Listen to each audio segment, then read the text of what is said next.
Now seating for Empty Theater Club. Hi, everyone. Welcome back to Empty Theater Club, a podcast for people who did the New York Times Top 10 Films of the 21st Century list. I'm Val. And I'm Cam. And today we have the icon, Zoe Rose Bryant. Zoe Rose Bryant is a teacher, writer, cinephile, a film Twitter influencer, and to my love, a recent F1 convert. And so we will definitely get into all of that today. Trying to join in, but maybe after today I will be too. Yeah, who knows? That continues. Yeah. You're like fully watching the races now. Yes, yeah. So today was my third full race watch through. Yeah, no, I got quite the crash course over the past month. It was eventful. Yeah. Was it the Brad Pitt movie that made you get into it, or did it just Well, I love that director, Joseph Kosinski, because he did also from Marshalltown, Iowa. So come on. Oh, true. Yeah, I did not know that. That's so cool. But yeah, I've been a big fan of his since he did Tron. Everybody loved Top Gun. Oh, okay. Oh my God, Tron! Which I've never seen, but I do think Tron Ares looks fun. So and Tron Legacy was great. So yeah, you gotta circle back. But so I was a huge fan of his, and that was really what got me to the movie, because I was I loved what he did with Top Gun. I was like, what's this about? I didn't know anything about F1, and then I just absolutely adored it. And I, over the course of the next week, I was like, I think I want to get into the actual sport. And Silverstone was that next Saturday, and so all these people, all these people online got me into it, and I started watching Drive to Survive. And okay, that's Drive to Survive. I feel is the big gateway. Once I start doing that, I know it's serious. It's so well done. Where are you at in Drive to Survive? I think I'm on season 2 now. I've been slow because I'm also watching Breaking Bad for the first time. Love. Yeah. But yeah, so I've gotten through, because I think when did it start? 2018 or whatever. I think. So I've got through that first season. So I have a ways to go. Funny. It's like a reality TV for F1. It really is, because there are so many, Real Houses of New York. People are hey, I'm starting this, but there's 20 seasons to get through. This is the better version of that. No hate to that franchise at all, but it really is. If you want to deep dive in something and you want drama and you want international trauma and travel, this is what you should watch. But the race today, we're dating this podcast, but Charles Leclerc, Hungary, who won? In Hungary, but Charles Leclerc crash out. Okay, I thought he won yesterday or something. What's going on? So you starting position. Yeah, and bring qualifying and stuff. So he started in first, but he fell down to fourth over the course of the race. Because I feel like the Charles fans were really excited yesterday. I feel like we were happy. Yeah. He's had 37 poles and only 8 podium wins. For context. Yeah. Saying words to me right now. He started on first position 37 times. Oh, wow. So he should have won by now. Oh, baby. And he has, but he's only finished in the top 3 8 times. Is he the one that has the audio where he's no, because Charles is French. It's the Monegasque. What? What? It's from Monaco. Oh, okay. He speaks French. Yeah, it's kind of French. Also, is Monaco's a country, right? Grace Kelly. Yeah. Okay, but come on, that's not a real place. Okay, whatever. Sure. What? It's funny that he's from there too, and races cars. Wait, is he a nepo baby? Wait, no. This is why that's race car capital, right? That's Monaco. Yes. Interesting. So there, I think you are thinking of the audio of he's overcome a lot. That one. No, I'm thinking of the one that I think it's a British guy though, and he's like, "You're shit. You're shit. You're such shit." Yeah. There's an audio of him fucking up, and he's like, "You're so shit." Yeah. That's every time he's on radio though, he's always freaking out about something. Okay, so when you're watching the actual thing, do you hear the radio, or is that you have to Yeah, they'll cut into different driver cams and radios throughout the race. This is so good. It's literally cinema. It's entertainment. And they have little doo-doo, there's sound so you know the radio's coming, and that's where you're like, oh wait, what radio's gonna turn on? And then Yeah. script, they know what they're doing over at Sky Sports. Yeah. They know and it's also British, like you'd love. Oh, it's the reporters are British too, mainly. Yeah. They got cute little accents. Oh, I love. What do people like go in the garages? Like I saw Anya was there again, looking fabulous. Like For promo. I was like, because you can't really see anything, can you? You're just kind of hanging out. Yeah, and I think they're there in Budapest, I believe, like shooting Dune, like a so Period. yeah, yeah. So like, let me get in a little bit. Yeah. Well, it's the Timmy tie. Well, yeah. I need to specify too. I was like, aside from loving the movie, I saw like a glimpse of Charles in it, and he looks so much like Timothée Chalamet right now, and I was like, he literally is the Timothée Chalamet of F1. Well, I think he's the Timothée Chalamet, just like culturally and aesthetically, but I think story-wise, I see Story-wise, I think it's Oscar. I think it's Oscar's the true Timothée Chalamet. Who the fuck is this? You like Oscar? He's the McLaren orange papaya. Okay. Australian. I'm looking up because like I know the big ones. I know George, who I love George. I think George is my favorite. I hate Max Verstappen. Get him out of here. Hate him. Max Verstappen for sure. Charles, I like. He's like a little baby, and he kind of looks like Tom Holland, and I'm just no. like, wait, who do you love? Kimmy. Oh, okay. Yeah. Okay, I do like the Kimmy guy because I saw like photos of him like selfies with like when he was a kid, he was like a fan of all these people. Like that's I feel bad for Kimmy. Like I give him empathy. And he was the one who like couldn't park his car like at all. He like can't drive his car. Why am I so into F1 Twitter? I'm telling you, because you guys keep liking tweets getting on my timeline. It's like tweets. No, but I think Oscar is the like I'm in the pursuit of greatness era of it all right now. Okay. Or like he's Australian. like he's having his like. Yeah, he's a cutie too. Yeah. He's kind of cute. Yeah, I hate to say that there is summer break now for the next like three weeks or so. You're lying. You can catch up with like Drive to Survive and all the other stuff. That's true. Also, I just am like, it seems like hell to watch. Like, where do you watch actually? I bought an F1 TV subscription, like literally, yeah. And I found out that like many fans don't even have that. They just like pirate it. But I was like, oh, I'm supporting. Yeah. I have DirecTV and ESPN too. So okay. I am there. The F1 TV purchase is crazy. So that is, I don't think I've ever met someone who has the F1 TV package. History's never over. I know. What can I say? I saw the 2 days later. Wait, but like, what are the benefits? Like, have you been enjoying it? What else do they offer before? Yeah. What do they do when it's not a Sunday? What are they going to do for 3 weeks? Yes. I connected with like a lot of other Charles fans in like the weeks since getting into it. I love this for you. This is great. And they sent me like old races of his. They're like, you should watch. So you can watch like highlights. You can watch the whole thing, but you can also watch like a half-hour highlight of it. So I've been going through some of his, like I watched his Monaco where he won in like 2024, which was so cute. And then I have a couple more I'm working through just to like get his history, whatever. It's like you're like a Charles fan. You're like Charles. IMDb. It's his film for F1 IMDb. Yeah. You're watching his filmography. Yeah, you're getting hits. Yeah. Okay, amazing. So, which are you on like TikTok and everything? Are you seeing only like Charles fan cams? Like, are you completely hooked there?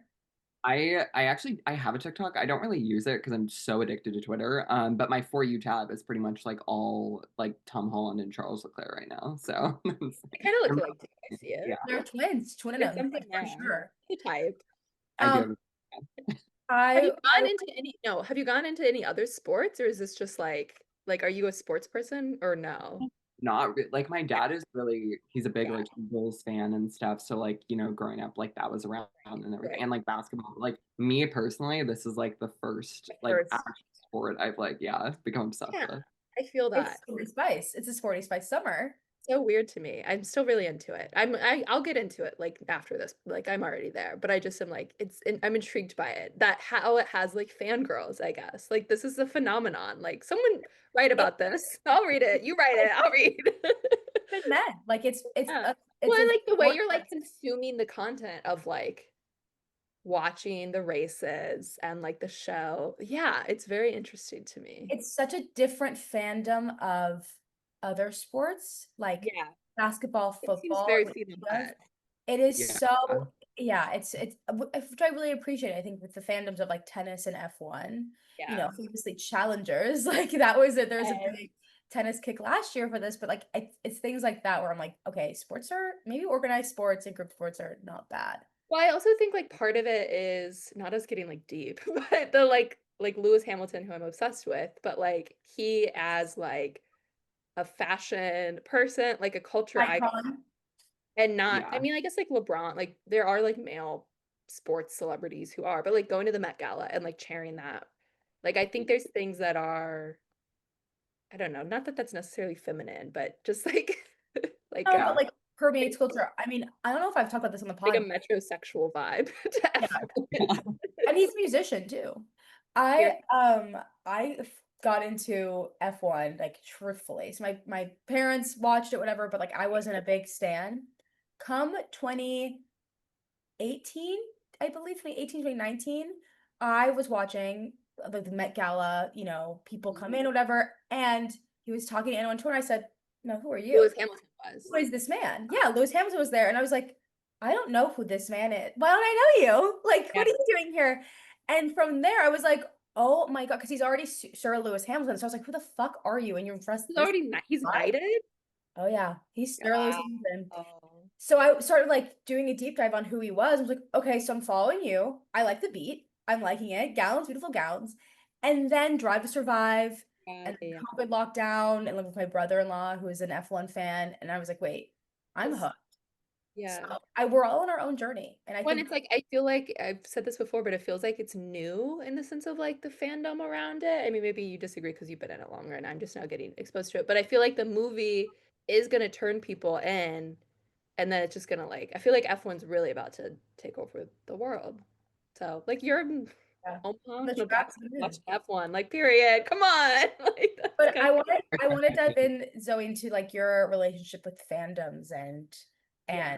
all of that. So we briefly mentioned Tommy, I said Timmy, Timmy and Tommy, Tom Holland and Timmy. Yeah. Yeah, I would love to know a little bit more about your experience with those fandoms. Yeah, what was the first thing you were a fan of?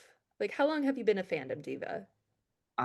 So I feel like I was probably like Tumblr in middle school, many a story. But I think it was like One Direction and Hunger Games. It was like that convergence. That was like 2012 when like both were at their peak. Yeah. Absolutely obsessed. And I feel like too, kind of being like anonymous, like online in those fandoms and stuff, you can like explore more about yourself, and you don't have to like reveal everything. So especially like growing up like in the Midwest and everything, I could be yeah, fully you and be obsessed with whatever you want. And then I remember I was like writing like Hunger Games fan fiction, like and like fucking like I was like a freshman in high school and like after school and stuff. I would like invent my own little Hunger Games in Like between. Peeta and Kat, like who were you shipping? Like It was like it was fully like going back and like doing my own like like Hunger Games we never saw in the book. So I would have like random like years and stuff, and I'd be like, oh, this person's like connected to like Katniss's father from like the present. world building. Come Yeah, on. you literally expanded the universe. Yeah. No, Suzanne hit me up. But it was, yeah, that and like definitely my friend had like put me on to One Direction. I remember in like seventh grade, and then ever since then I was very Harry, of course, naturally. Yeah, and then like from there, I remember I was like huge into like Divergent, like Fault in Our Stars, like all that YA stuff from when we were in middle school, especially. But yeah, the Timmy and Tom lore, that was like it was like I think I was a senior in high school. It was like around that time because I remember I was like starting to follow film and like festivals and stuff. And Call Me by Your Name premiered at Sundance that January. It was like 2017. And everybody was like talking about Timothée Chalamet, and I was like, "Who is this?" And I saw like one photo of him, and that's just like the platonic ideal of my type, unfortunately. And so I was like, yeah, I am putting my chips on this guy immediately. Um, And I had already loved Tom from like that little cameo in Civil War, which was like yes. Gosh, OG. So I remember when they like because I was like kind of a Marvel fan for a little bit, and like I remember when they like casted him, and then like that build up to actually seeing him. Like, God, now I just feel old because it's like if I remember that feeling. And Billy Elliot. Yes. Oh my God. No, I went back and like watched like pirated Tom Holland, Billy Elliot. Like I was so in deep for this guy. He's an actor. He's been around. Yeah. He's a dancer. Yeah. There's like I like posted some yesterday, but I have like tweets from like 2017, like yearning for Tom Holland as like an 18-year-old. It was humiliating, but remember. And so yeah, it was kind of like that spring and like that summer because it was like Homecoming was coming out. Timmy was getting hyped for Call Me by Your Name. I was like, I need like a private account that's not like my main account where all my school friends can see. Yeah, to use for them. And so I have like so many old memes from that, and I like connected with all these other like Tom and Timmy stands. I think the app was like Handsome Hollins or something. It was very creative. Yeah, thank you. I love alliteration. But yeah, so I only had it for like probably like a year. It was like because then I was like starting college soon. And I was like, I should not be doing this. Yeah. I'm too busy. Right. Well, it's like additional coursework. Exactly. Yeah. I was like, I'll follow and keep up with everything. But yeah, so I had that for a little bit, and they've both been like top tier for me ever since. But the chips are always there. Yeah. I feel like Harry is that for me too, but like he's off doing his thing, and when he comes back, I'm ready. When he comes home, I'm here. When he goes back to Harry's house, no, I love that. We always say that we like invested stock early in these men, and so I really love it. I will say, let me give you credit to like Timmy. That's early Timmy. That's early Timmy. Sundance Timmy. That's early Tom Holland, because that was controversial. No one was investing in him. The casting was like a thing. Yeah, right. And to actually be like, no, I'm here for it. Yeah. So I was like so hung up on Andrew, and I remember like literally seeing him in Civil War, and I was like, he's so cute. And all my friends are like, he's literally a baby. He's not Andrew Garfield. And I was like, no, he is adorable. And then lo and behold, Are you like Tom? Are you a Tom stan in the way that you like watch his other stuff then? Or are you just kind of like a Spider-Man stan and then like him as a person? This is speaking of tweets that are like ages old. I have like, so do you remember Cherry? That like this is why I'm like, did you watch Devil all the time?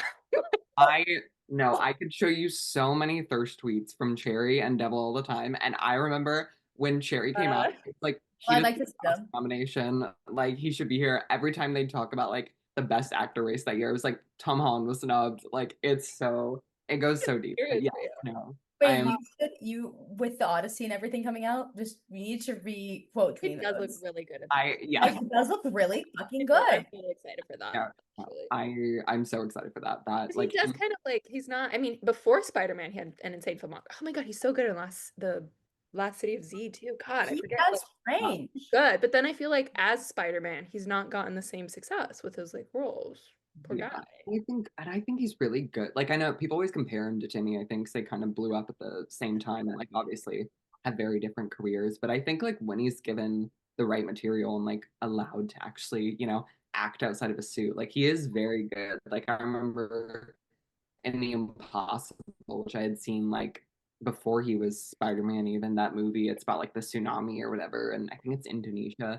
And he's like Naomi Watts' son, and he's so good. He's like 14 in that movie, and he's incredible. And he carries. He kind of has like the growing pains, I feel like, of a child actor becoming an adult actor. But then he had like Spider-Man. Like I think if he didn't have Spider-Man, it would be like the same thing of like, he has to like figure out what roles he wants to take now. Like, and also because he like has a baby face a little bit. Yeah. Hard to figure out. I mean, he's like just now doing that. I feel like with A Complete Unknown, like he's also going through on the pursuit of greatness path. Yeah, but like becoming an adult actor, I guess, in a weird way. It's just so different for men and women too. Like the respect of it all. Yeah, I do think. Well, I think not to be like men have it hard, but the way that Academy Awards like love to nominate, like give young women Oscars, but not young men. It is crazy. But then they clip their wings afterwards. So like, no, they give it to you, and then they. I don't know. Yeah, I'm a little worried for Larson. It's kind of your fault, I think, actually, but. Sorry. Well, what do you think is Timmy's and Tom's? What's their best era? So We just saw, like, Val just sent me, and we should send it to a TikTok of like Timmy 2017, 2018 Timmy, and it was like, this was like when life was kind of perfect. It was it kind was of Glossier boyfriend we were era. so soft, and I love him now, but I was just like, It was just we were different. innocent then too, you know, like we were like so young. The Joy de Vivre. Yeah. So do you have a Oh, favorite it's so hard. Timmy? Yeah, I have like such a sentimental attachment, I think, to like when he was so new and giggly and like fresh. Like I remember him like on interviews with like Ellen and like Call Me by Your Name, and he's just like such a little baby and he's so excited. But I think like looks wise, confidence wise, like attractive wise, Little Women press tour unmatched. Period. Gas. Period. I think you're right. I think that's also the best he's ever looked in a movie. I love the Little Woman look. We've got to have it out, Joe. Yes. No, the curl. I can't. I just there's like so many like yeah. Oh my God. I like It's looked always so weird too, because they filmed that like earlier. Like it's so crazy that I mean, I guess because of Lady Bird, but like Florence Pugh, like how they casted that and then the direction Hollywood take is insane. Because by the time it came out, it was like, oh my God. But like Midsommar was that year. Like it was like barely like Florence Pugh was not Florence Pugh at the time. I don't know. I just always am like impressed by that cast. You're right. And then also the fact that you have Timmy and you have Imagine if Emma Stone was. Saoirse. I think Emma Watson is great in it, but I would be curious what Emma Stone would be like in it. Yeah.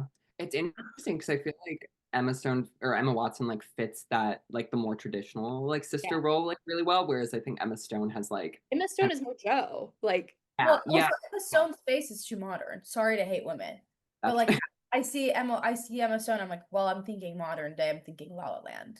That's yeah. fair. I can't. Had she ever done it? Yeah, she did she's done a few. Yeah. No, we gotta have it out, Joe. I gave up billiards for you.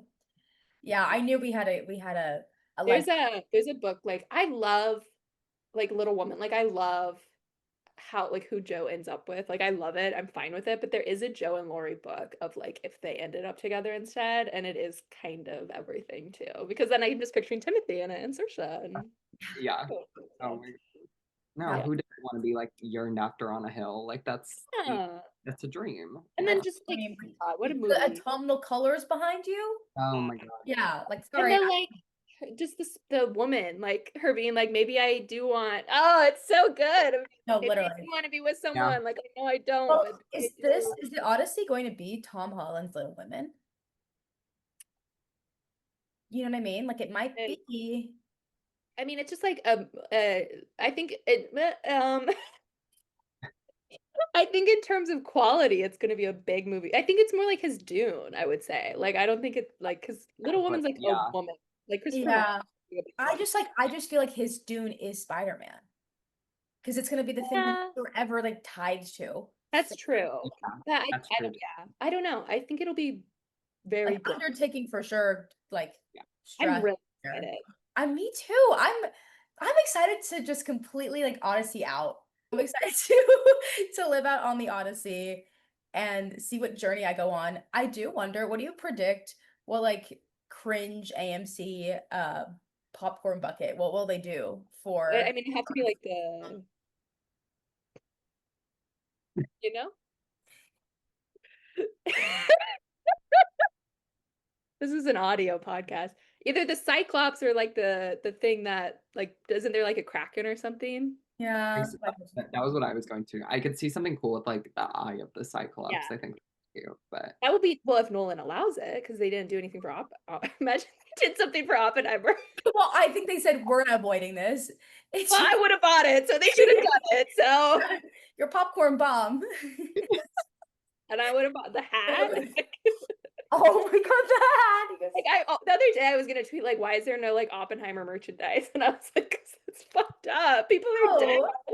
Yeah, it's kind of fucked up what he did. Yeah, it's kind of fucked up. So wait, but are you excited for the Odyssey, or do you like because of Tom, or do you like not? Are you like a Nolan girl, or are you? I am a Nolan girl too, but also I was like an English minor, so like of course. Oh, okay, so this is like everything. So this is your Odyssey. No, literally. Yeah. And it's funny because I mean, everyone knows like I teach with kids, but like I originally went to college to do like English education. And then I like had so many pivots, but that has always been like That, Oh, love.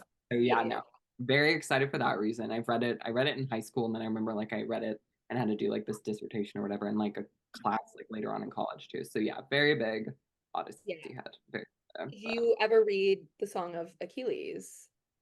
I'm so ashamed. I had so many people recommend this to me, and I really need to get around to it because I Oh, like, yeah, Same. you love should. her. The Odyssey. Yeah. People in psychology. Yeah, no, Yeah.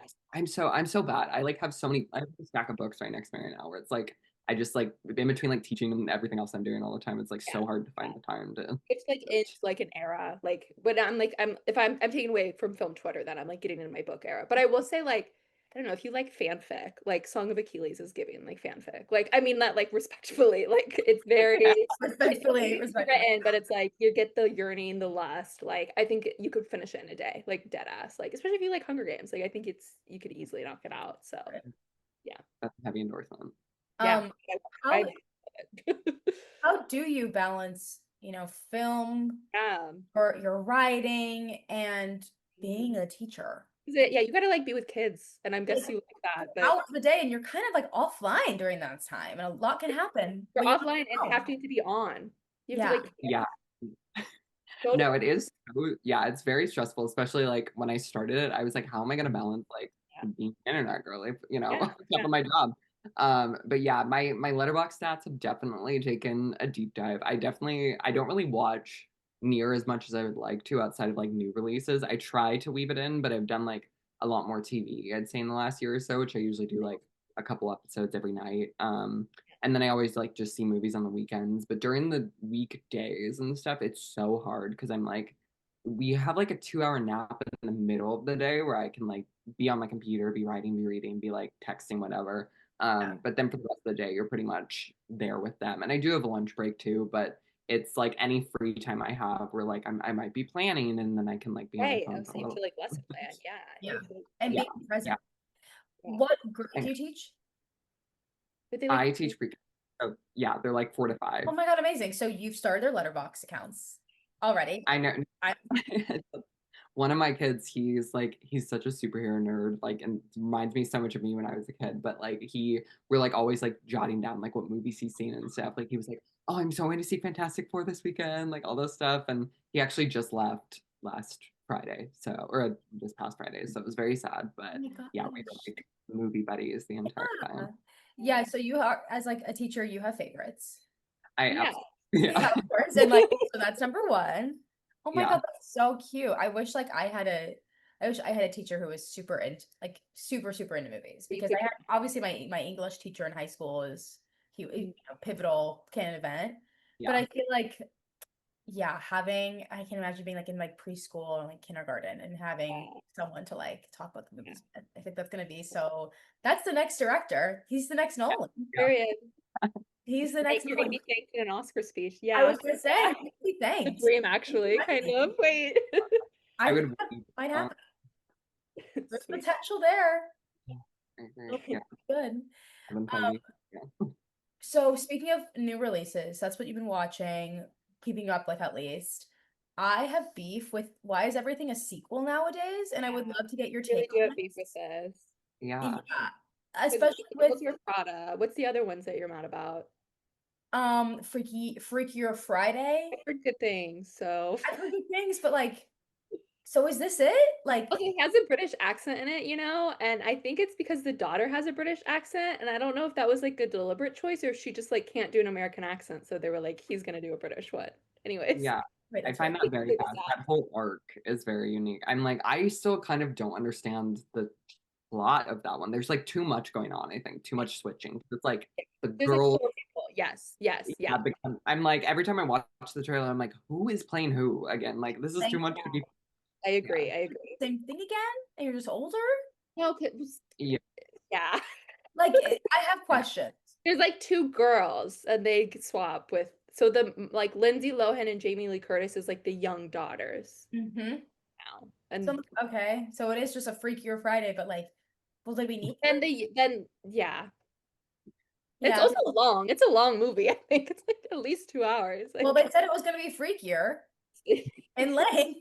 Yeah, so that's kind of my beef with the You sequel. just think you think we're like nostalgia baiting. Like we're I think it kind of relates to like the people making like all the reference. I mean, I love the Haim album photos, but all the references and people getting mad about like Yeah. everything is yeah. Because everything is not original anymore. Yeah, I want to know your take on this, Zoe. Like when What you if she's always like, I love it. yeah, right. Like when you see like the nostalgia of it all, the referencing, like everyone is in archival all the time referencing someone else. Really pitching it like it's such a bad way.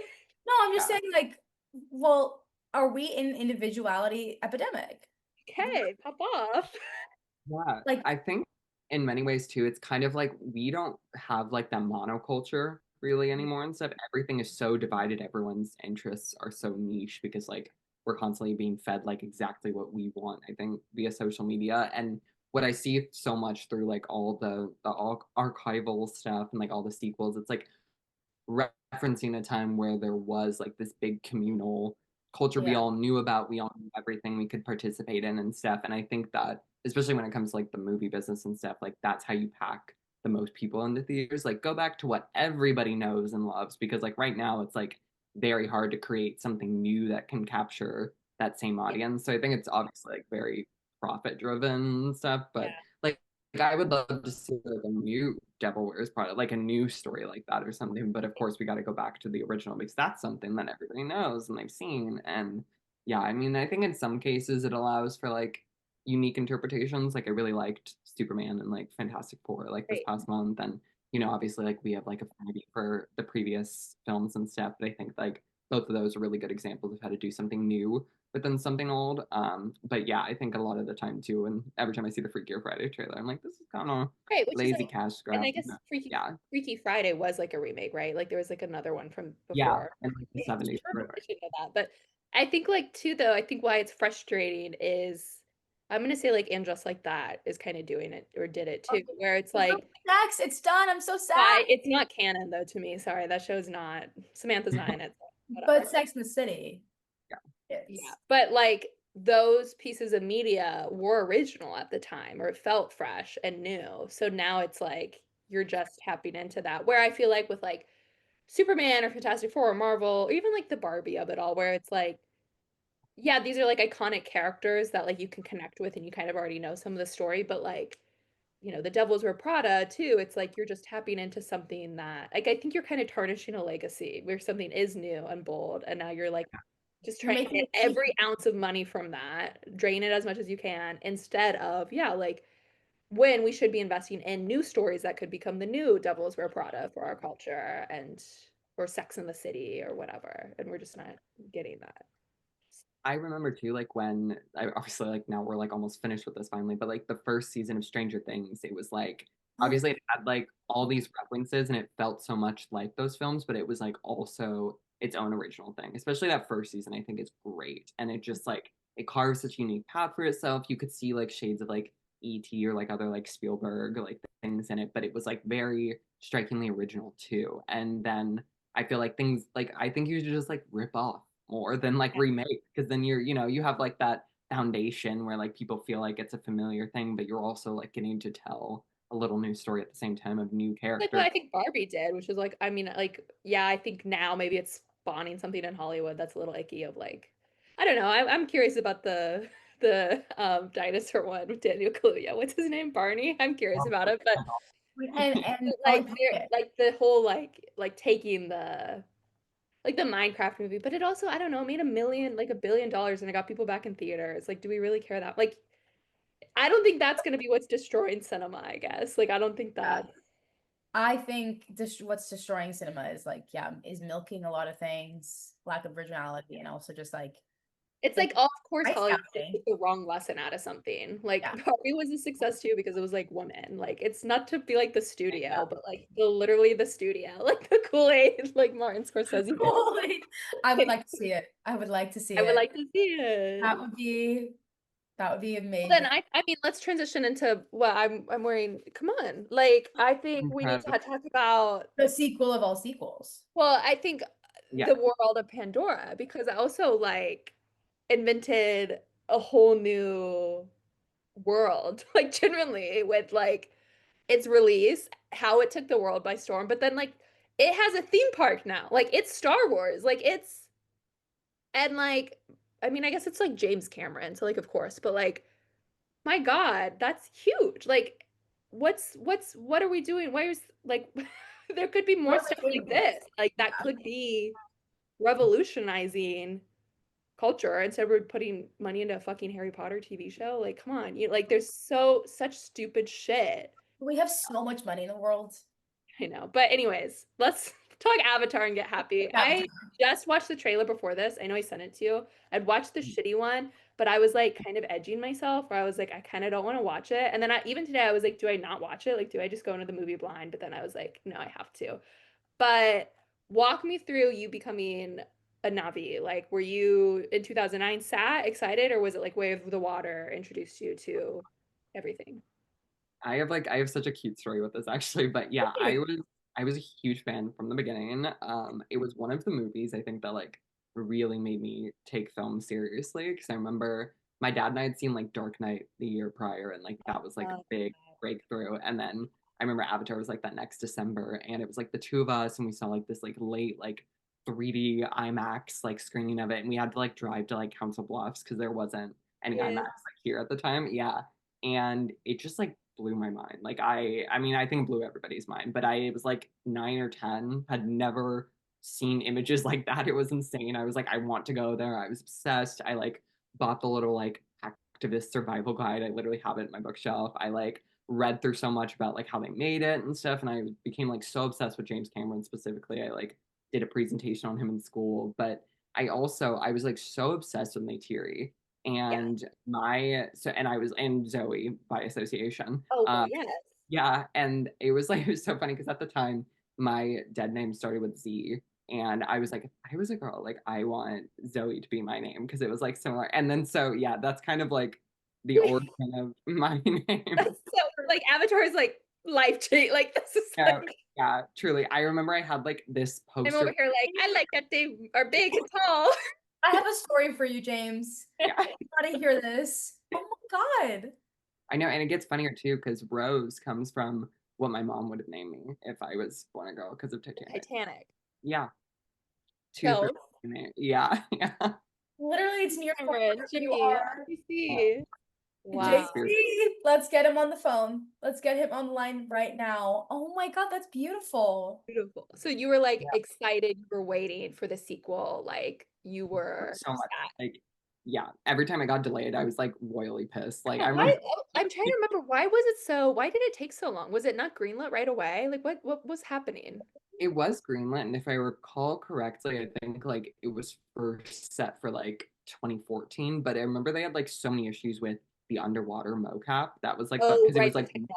yeah, Okay, yeah. So they it had to was wait. super hard. And then I remember I think COVID was like one of the last delays because it was supposed to come out like 2020 or 2021 and they like needed to move it again and stuff. So yeah, just a lot And of then they filmed most of like they filmed like all of three, right? Like they filmed a lot back to back. yeah. So I think yeah. they've done like they did like 2 and 3 back to back and then like the first half hour of 4 or Yeah, I something. think they did some of four, yeah. Because also like the kids are like growing Yeah. up. Have Cute. to. I can't how many years it's been, and I Do you wonder. care about Avatar, Val? I don't I, remember. I care in the sense of I'm happy for people that Yeah. this is bringing Did you people. watch Way of Water? Like, did you see it? I watched the first one. Like I've literally only seen one Avatar. Like I have. You didn't even watch the second one, which is crazy because it's But like the best movie ever made. right, So and, like that's what I'm like. Okay, I love when people have really fun obsessions. when That did you watch when did you watch the first one? Like, has it been years? Like, oh, it's been decades. so you should maybe revisit And and I agree. No, I this is it's on the dock, especially with like trailer and everything. So I think it is just it's a lot of such time. I mean, the technology of it's amazing, like the visual, Amazing. like It's really I mean, cool. he's inventing stuff, but it's also like it's just such good world building. I mean, James Cameron knows how to make a goddamn fucking movie. Like that's the thing. James Cameron and water go like this. Like Yeah. Have he you knows seen these- he has the other one. The The bit. Abyss. The bit Yeah. good. Oh my God, yeah. Yeah. And Ed Harris hot in it. Like I said, wait. Yeah. That hair is hot. Always. No, There's I that have need never been to spoken before, but I need to revisit it, but I on the note of sequels, I wonder because no, we're not moving on from Avatar yet.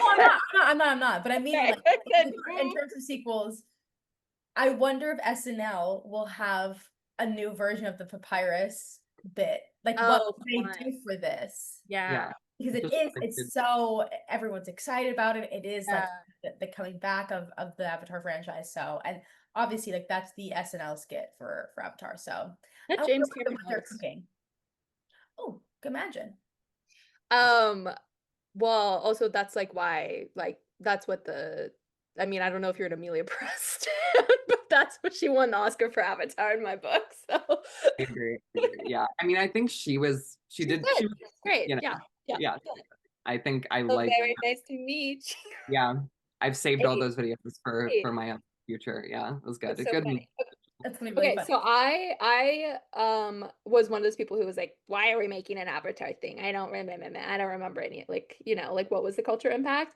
But then I saw Way of Water. You've seen it more than me, but I've seen it a lot because I was very obsessed with seeing it in different versions. I wanted to see it in all the, like, I've saw it in 4D. I wanted to see it in this type of 3D. I wanted to see it in IMAX because he was very big on that too, of like there's a proper way to see it.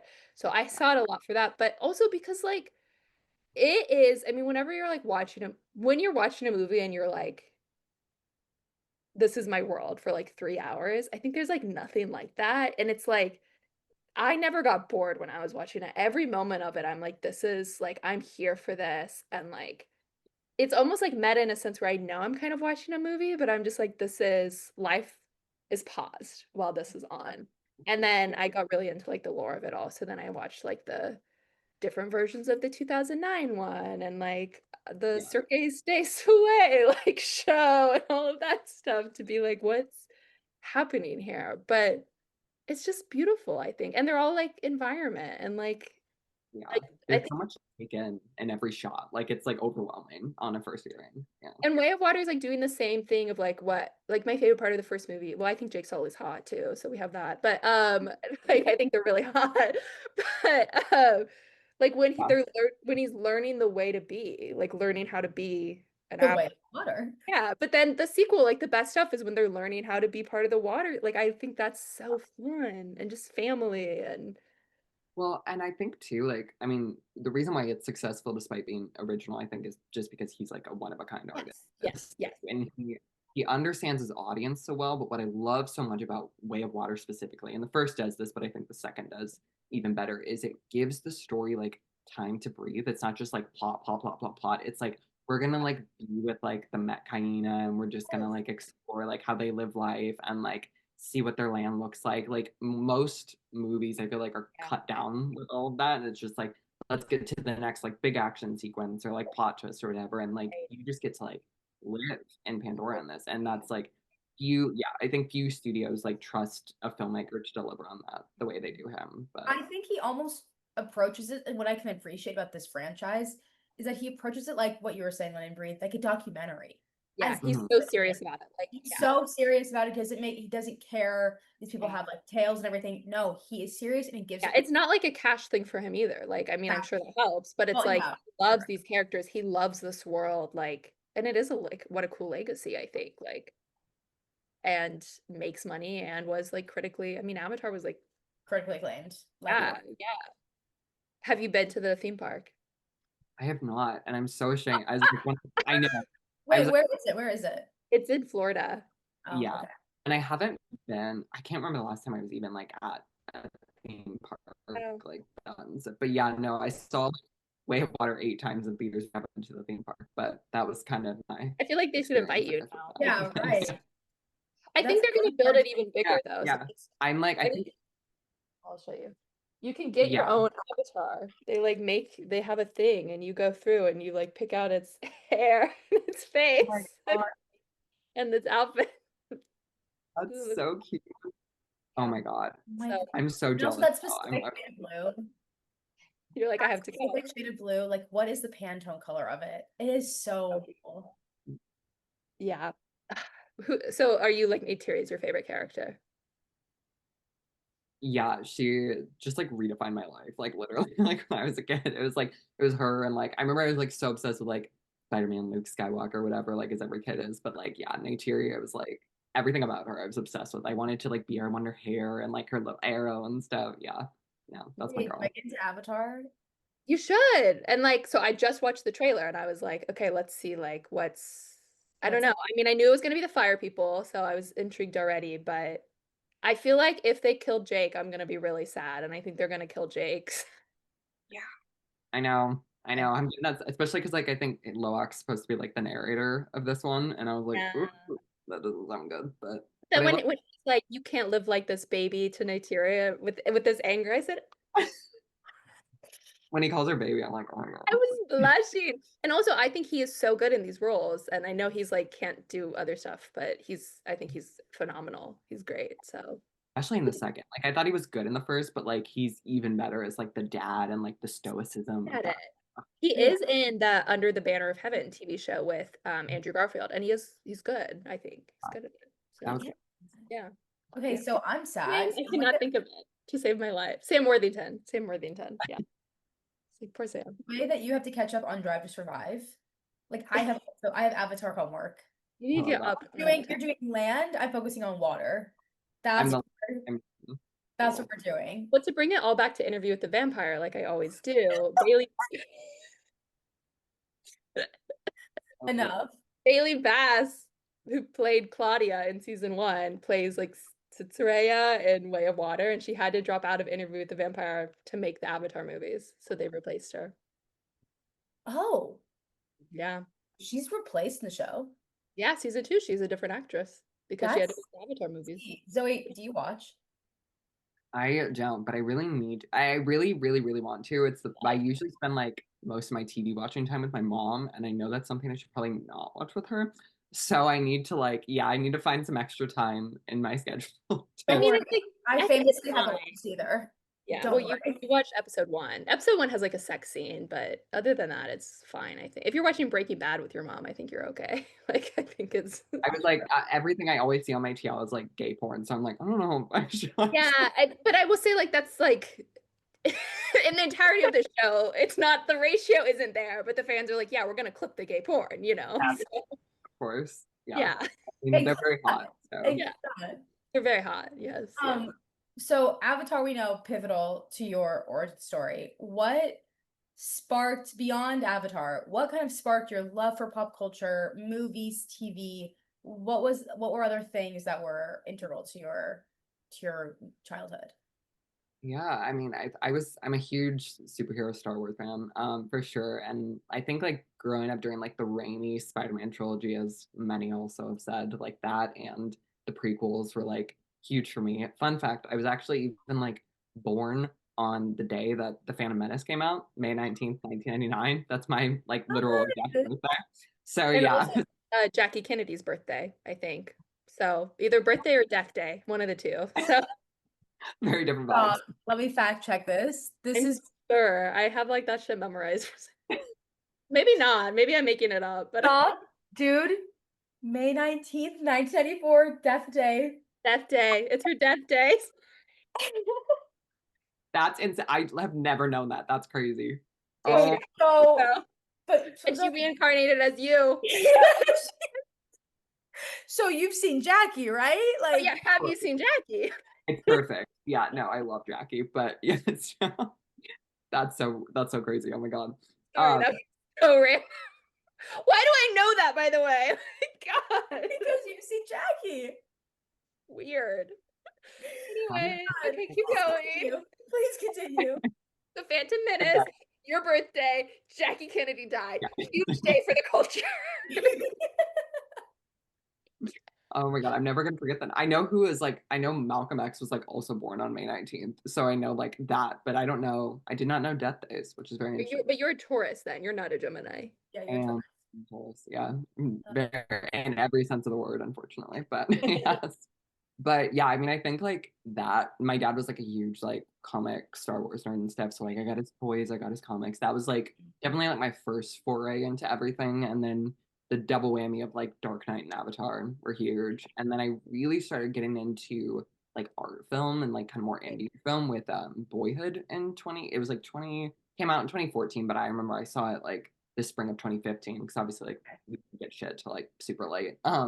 And one of my best friends, he like recommended it to me. He's like, I think you'd love this. And I was like really wary because I was like, oh, I was like 14 and like this is a 3 hour long movie about like some kid's life, whatever. Yeah. And then it just like blew my mind. And I was like, I didn't know movies could do this. That's insane.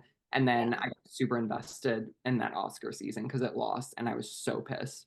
And I like briefly paid attention in the past, like when Avatar was like up for stuff, but this like I'm gonna watch the indies now because this was incredible. How did it lose? And so Well, because you love pop culture, so I think anyone who liked pop culture and movies, it's like, okay, like the Oscars, the Grammys, like even if you're just casual into it, and then of course it like easily can go into also just like the time you start becoming of like conscious enough to watch. Like I feel like Spotlight Oscars was like probably the first one that I kind of remember being like, oh, what do I want to win? Like I feel like that was like a not just a casual thing, but starting to become more of like a sport or something for me. yeah.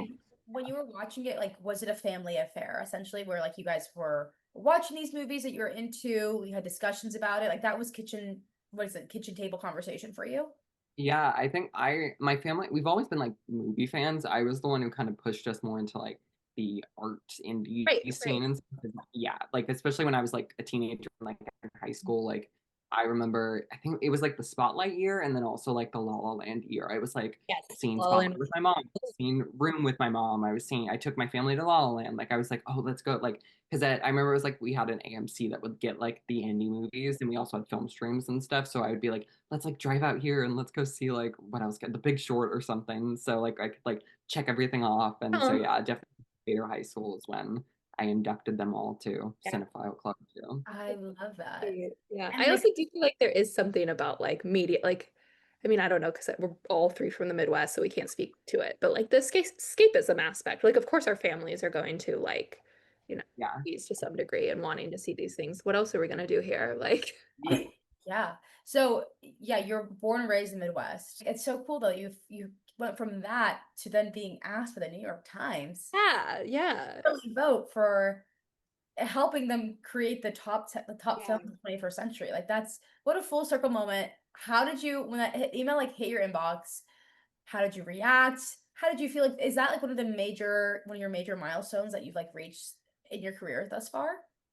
Yeah, it was really surreal because actually I'm close with a couple people who work at Letterboxd and they were like kind of the liaison between like me and the New York Times and they were like, hey, we're looking to like they wanted some of like Letterboxd's like top users and stuff to contribute and stuff as like people like shaping the conversation right now and stuff.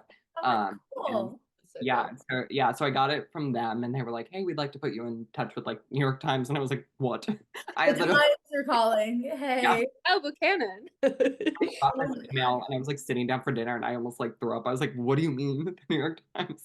And Does your then family like get it too? Like, do they understand like to a this? degree, Yeah. they're kind of like they'll see like I know my sister will see like my tweets like all over social media. She's like, this is so annoying. And I'm like, I'm like, okay, great. This is just killing it. yeah, I mean it's so like I don't know because I used to be a critic. Like that was Right. kind of how I started getting my following and stuff. Was like especially when I moved out to LA and like I did it out there for a little bit, and I haven't done it in like 2.5 years now and stuff. So like I don't really see myself as like a journalisty person more. That's what I was gonna ask you is like what would you define like because I don't think of you as like an influencer, which like I guess you could be, but like I think you are like I feel like people are mean to you, as you know. No, I think you are like a critic. Like I think you're redefining what criticism is within the space. Like you are a writer and like are able to I mean you have a background in English literature. Like you have the brains to like critically enjoy art and media and the jargon in a clever, funny way, like and to market it and promote it. Like just because you like do that on a public platform and also on Letterboxd and stuff doesn't mean like I think that's like what makes this critics should be like criticism should be accessible. Like people who are mad about it are like you want culture to be gatekept. You don't want people to consume stuff. Like I think it's like classes at the end of the day. Like it's anyway. Yeah.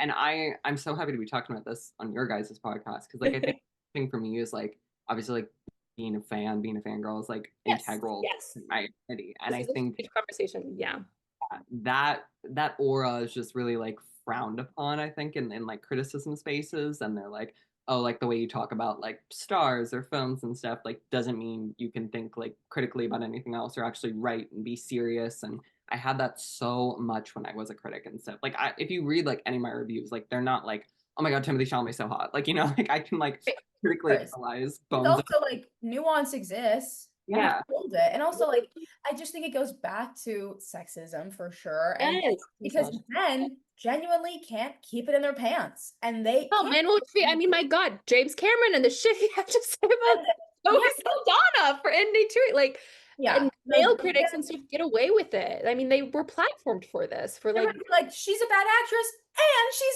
ugly. Like she actually could say that. And but that's totally fair criticism. That's fine. That's just giving their opinion. That's what they're paid to do. Yeah, no, I think you get so much flack for zero reason. Congrats on like putting a woman. Well, I think a lot of it too is like people are jealous, like because you have a video, like but I also feel like the fangirl of it all is something that we like internally struggle with of like, are we like I run a fan account for Jacob and I'm like, this is like, is this like hurting my Jacob Anderson from Interview with the Vampire? I'm like, is this hurting my like ability to report on, like sometimes I'm like, should I hide it, like because it's like I've been able to get connections and like networking out of it, but then at the same time I'm like, is this like too parasocial in a way, like, and I think like the Club Chalamet of it all, I guess, like I don't want, like there's things that it's a weird thing to navigate within a space when you love media, but it's also like, well, I'm not fucking crazy, so that helps. But also like I love something but I know it's bad. I can't. Yeah, and like I think though, like for us, like my God, Timothee being cute or like Tom Holland being cute, like we've watched movies that people haven't seen before. Like we've expanded our filmographies because of this, probably more so than men have. Like because we love something, because we're a fan of something. I think fan girls, especially, like we are smart and educated. And, like we have a reason for loving these things and wanting to know about it. And that love then like translates into how we, feel about, like, I mean, Timothee has the career he has, not only just because of his talent, but because young women love him and support him. Like, sorry, like, Same with DiCaprio. Yes, yes. We are the people who define culture. And I think it's really, I think men are scared of that to a degree. And I think it's becoming even bigger now. And like with social media, we're really blurring the lines of what I don't know. I think it's good. I don't think we should be like, I don't think we should hide it or it should be something to be ashamed of. And I think like, of course, like that may happen, like it has to happen because there's like professionalism and stuff sometimes, but it's like, I think that's problematic. And I think like outlets should be, this is like my preach, like you should hire more people who are fangirls and put them in spaces with people. Like I love like Claire Rowden with MTV, like she's a big fangirl. Like there's people who, I don't know. Would you ever be down to do like on red carpet interviews? Like, well, what's your dream route with everything that you've been given? Are you just content with what you are and being a teacher and stuff, Yeah, I mean, it's funny because actually, like, I want to write more creatively and professionally. But part of the reason I got out of criticism was a lot of it was the culture and how like I felt like it's so competitive and like you don't make any money, first of all. No. Yeah. I've been like lately, I just started therapy, but I was like, is this still bringing me joy? Because I think a lot of it's like you're comparing opportunities that other people get. And it's like, I'm doing this because I like it. And now I'm like, well, why they got this? And I mean, our friend Adam, I was like comparing myself to him. And it's like, I love him, anyways. But yes, it's a thing within the culture that's like, ooh. And I also felt like, for me, I felt like it was kind of stifling my voice because I felt that, like how on Letterboxd, like I'll just do a lot of silly one-liners. And sometimes if I'm really compelled to, I'll write more and stuff, and I do, but like people associate me with like this stupid shit I say like 2 seconds, and it's like, okay, I can write more too, I just don't always want to, and like I hated that like an expectation for who you're supposed to be online, and like and I think I just like I felt like it was stifling my voice and wanted to write more creatively. But I actually last year when I moved home and before I got my teaching job, I wrote this book that I'd been like working on for like a couple months and stuff, and I'm in the process of trying to submit that around. So that is my ideal next path, and then this kind of author. That's so cool. Yeah, that's the dream. That's to like you have a degree in that, so yeah, I mean it makes sense. Like, and like I'll say it, and the fanfic days have paved the way for this. Shout out Hunger Games. You have Thanks. the I New York know. No, Times on your speed dial. Like I'll say that. I'm gonna put that into existence. I will also put that into existence. Yeah. Yeah. I think let's take pride in that. Okay, watching the space. yeah, hopefully. Yeah. I mean, I've been talking to a couple agents and stuff, and it's just like it's a horrible busy market. And I think it's a queer coming of age romance. So there's also like cultural stuff I'm always like unsure of how to sell. But I feel confident. I don't know. I feel like a lot of people have like gravitated towards me through like my Yeah. writing I've done and stuff. So I do feel No, there's a reason you have the platform that you have. Like, I mean, it's not even like being funny on Twitter is not a talent that everyone has. Like, you are able to do stuff that people can't, and like have Yeah, you're thoughtfulness able, and a love. Like your love, I think, shines through with this and stuff. also for longevity. Like you're not new to this. You're true to this. Yeah, period. When did you start your Twitter account? Like when was it founded, essentially? yeah. So the actual account is from 2012. So that Same. Because I was a One Direction stan, so I was on Twitter. I was, and then it got closed, and it's a whole thing. So I'm sad about it. They got my age. Yeah. I know I was on there way too early. I didn't really start like I would say I really got into like the film Twitter side of things with like it was definitely the La La Land year. And then I remember like film Twitter. It was also kind of when film Twitter became a thing too, I feel like. And like Letterboxd really took off that year and stuff, like I got Letterboxd a year later, which was for like the 2017 year, which was like Lady Bird by Your Name. And like I was like on the ground floor with that. And then I started criticism in like 2020. And then I did that until like the summer of 2023. And then just recently I've just been more like social media, just like talking about this. Yeah. So yeah, it's been like almost a decade of like when did it start? Like, yeah, do you remember when you started being like, oh, I like have like was it like your reviews, I guess, when you started to transition into criticism when you're like, oh, I'm like kind of like on Twitter? Yeah.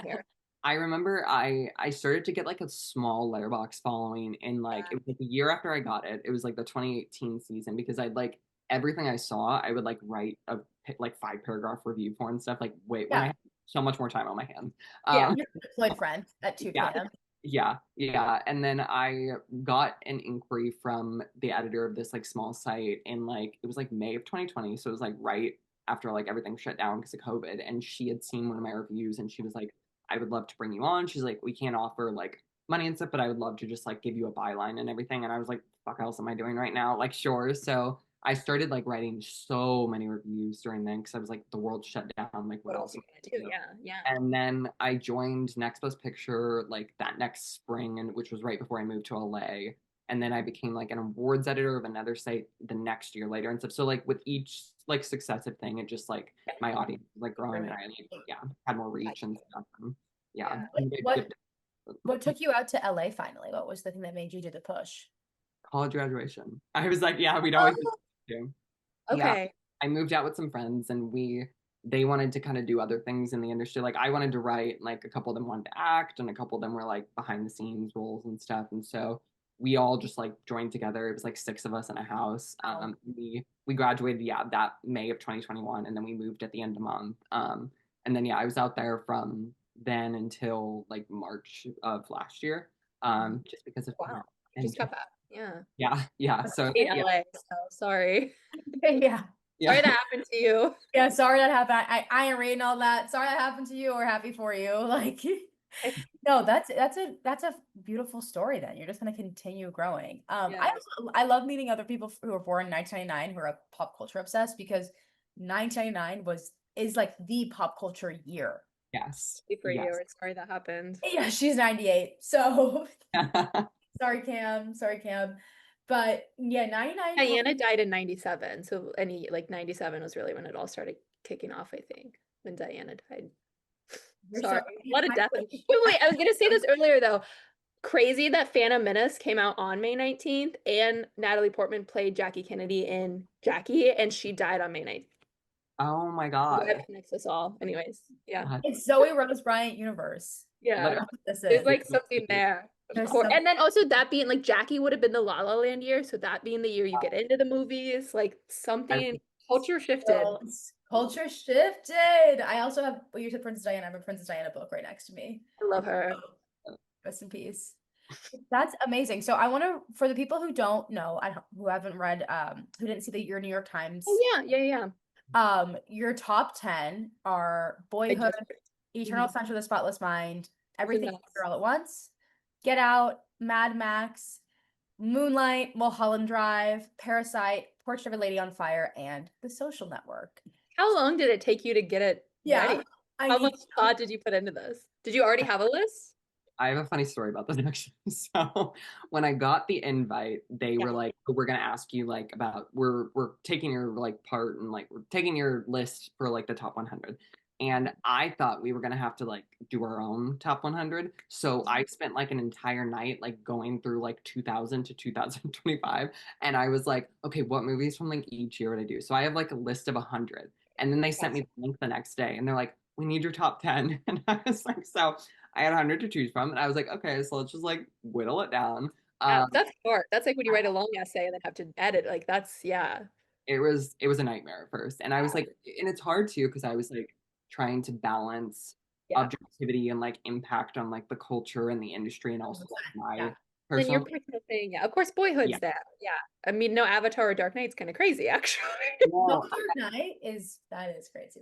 It was other people's lists, so. Yeah, it was. There was somewhere I was like this might show up elsewhere, and so, like I really wanted to put In the Mood for Love in there too, but I was like, I know a million other people are gonna do that, so. But yeah, I mean that was hard because I know I know it's like stupid, but you're like, I do kind of want to be different a little bit, like it's kind of. These are the best movies for a reason. Like, there's a reason The Social Network's on like so many people's lists because of the impact, because of like Facebook, because of the movie, the sequel, a flop, but yeah. Sorry, Jeremy Strong. Another sequel. So you were doing that, you submitted it. What were, I know you just mentioned a few movies that you didn't include. What were like the nail biters at the end? That you were stuck on. Ooh, good question. I mean, it was like I was saying, like there was somewhere. I think a lot of other people when they were doing their own, they did like, oh, my personal, and mine was trying to be. It was not like my personal. It was kind of like a mix of that. So I was like, there were like the Avatars and the Dark Knights, and it was like I knew I was between like that and Mad Max for a couple things, and I was just like, what Mad Max like did was like so fucking insane, and I can't believe like those people are still alive, and that was kind of like the edge for like the blockbuster spot, and then. Yeah, In the Mood for Love is a really tough one to leave off because that's like so me, like that and like La La Land, like those like yearning romances. But I already had Eternal Sunshine, so I was like, that's kind of cut from the same cloth. Like I kind of got. That's a good way to put it. Yeah, like what's kind of referencing. Yeah, I didn't want two that were like too similar, even if like I personally like, gravitate towards that theme or that genre or stuff. I was like trying to spread the love a little bit. Yeah. But it was constantly I think a war just between like me trying to look at what caused like a shift in like the industry and stuff, and also like what personally impacted me. Like Boyhood was one of those and stuff. That balance. Yeah, you're like the shift in personal culture, but also like Boyhood being like how you film a movie over courses of years, like technique that you're doing, and then also being a good fucking movie. Yeah, like a good fucking. I love Parasite and Portrait of a Lady on Fire. Like, come on, 2019. You fucking. I know. Movie's so good. It caused a pandemic. So whenever I first watched A Portrait of a Lady on Fire, I thought that movie had come out in like early 1990s. Like I really thought that was like, oh, look, I'm revisiting classic that I'm like late to the game on. No. And then I learned, oh my God, this is 20, and like obviously because like the actors and everything, but I really went into it thinking, okay, this is a movie that it's from the 90s, whatever. I'm not going into this blindly. I just know it's good. Need to watch. I did see both in Cannes, so period. Well, flex on them. Okay.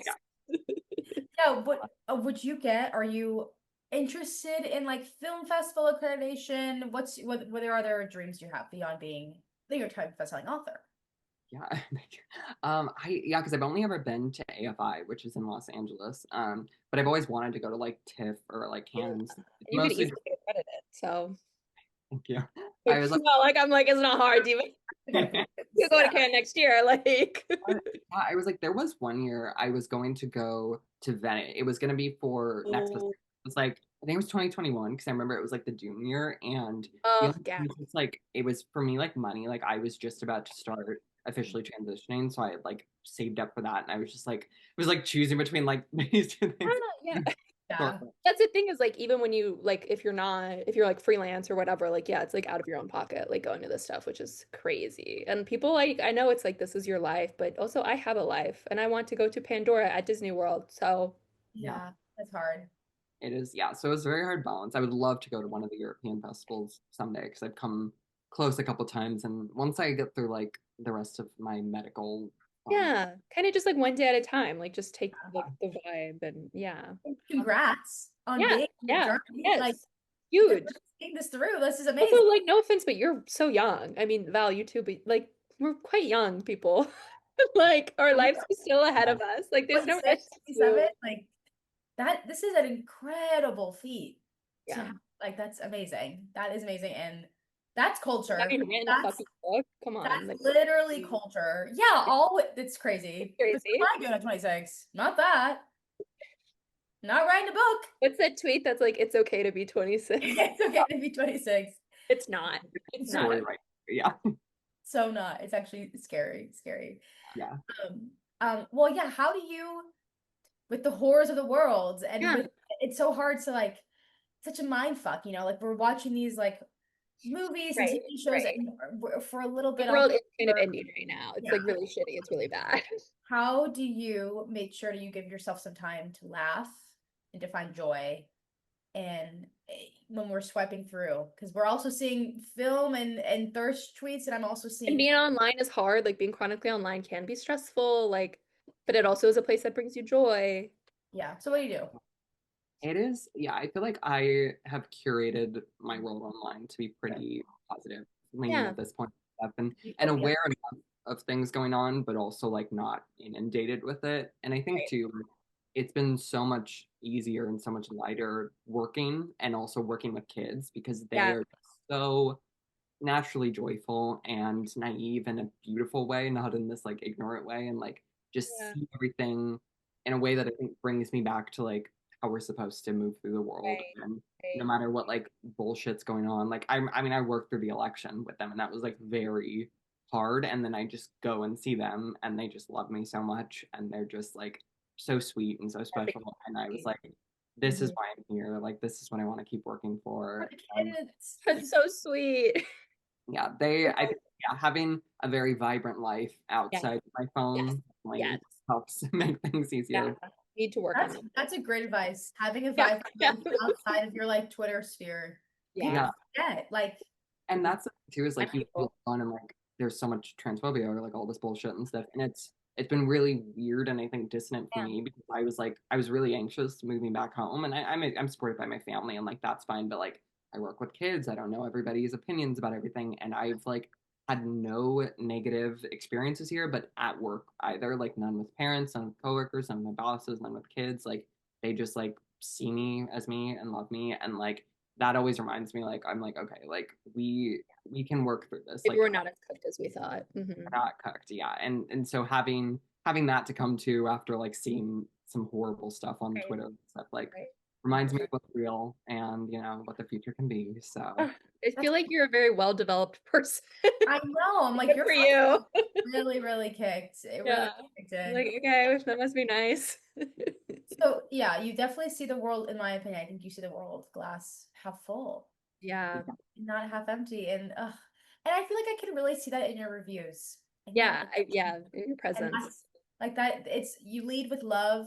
Mhm. And like I feel like you see people and movies kind of like they're inherently good. Yeah, right. Which I think if you love movies, you should. Like, even when a movie's bad, you still love it. Like it's Yeah. art being made. People are putting love into something, and that's beautiful, Yeah. Do whatever you want, make whatever you want, don't hurt anyone. Yeah. And I think that was also from being in Los Angeles for a little bit. And I was like, I did some extra work. I like helped some friends with short films and stuff. And when you like see that side of things and just like understand how much money and time and effort goes to every single production, big or small, good or bad, like it does just, it never makes me feel good like hating on a movie. Like even if I don't personally like something, I might like say that and then just like move on because I'm like, this was like someone's entire year of their life and like stuff like it's a working class industry. Like it's people who want to make art, who want to tell stories. Like I don't think anyone ever goes in being like, I'm not gonna. I mean, I know we're hating on sequels, but it's never like I'm never But, doing this yeah. because I have, you know, you want people to connect with the stories you tell. And 100%, it's yeah. I think it's like truly so pure. Like it's become tainted because of people at top and money and stuff, but like at its heart, the creatives, it's like a pure endeavor. And I love that. 100%. Well, for the people who are chronically online, who are not chronically Who are online, chronically offline. are chronically It's offline. like not our audience. Like everyone watching this already follows you probably. True, but you never Maybe know. not. Where can people find you? Letterboxd and everything. Where do you want the cult following the most, essentially? Yeah, I would say I'm most active on Twitter and Letterboxd at Zoe Rose Bryant, clean and simple. And then I also have been using like Instagram a little bit more if you want to see my teaching side of life and my vibrant life offline. You can see over there. That's important. I'm like, I gotta hang out with kids. I know. Well, You never do, but you're so right. It's like, wow, if you ever really want to just A, laugh, and B, just disconnect from like the complications of life, talk to a child. yeah. Yes. It's so Yeah. simple. It's so pure. life can truly be so simple. We just completely misconstrued it, don't we?